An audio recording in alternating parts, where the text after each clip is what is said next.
Okay, so you might be able to name all the 9 members of the Fellowship, and you might be able to speak a smattering of Elvish, but one does not simply know the Hobbit by reciting a few tidbits of trivia.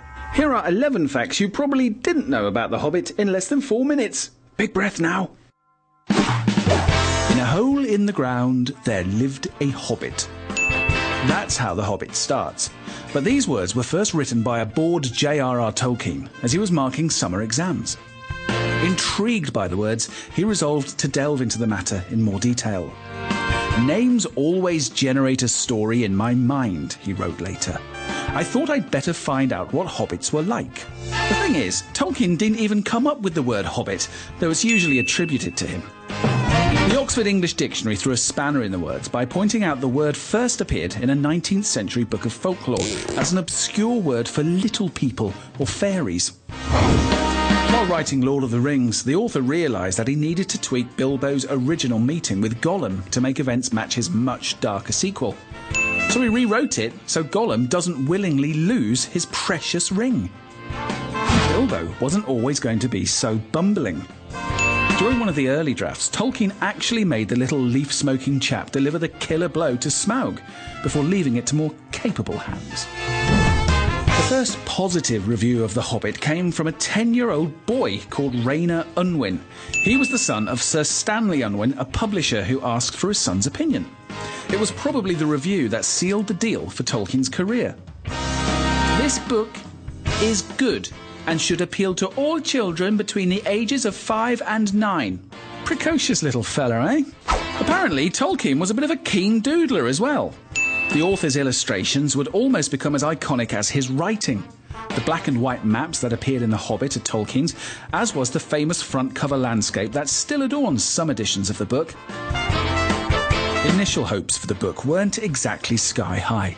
The first print run in 1937 was a whopping 1,500 copies. It's sold over 100 million since. In order to bring Middle-earth back to life, the 350-strong art department had to make 8,000 digital paintings based on 500 concept sketches.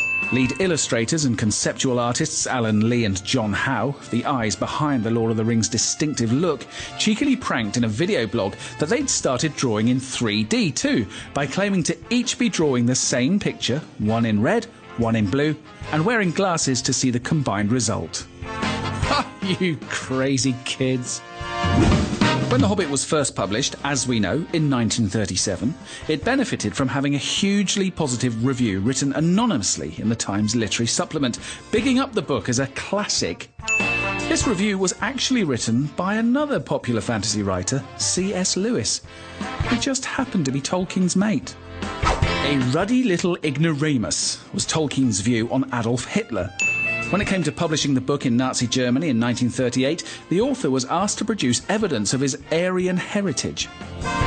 Instead, the author wrote 2 snotty replies and let his publisher choose which to send, one of which pointed out that the term Aryan was misused. Tolkien was, after all, keen on etymology, and that in terms of being Jewish, I can only reply that I regret that I appear to have no ancestors of that gifted people. Pure class.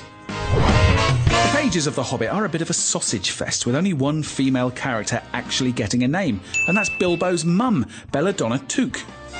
For more on The Hobbit, stay tuned to IGN.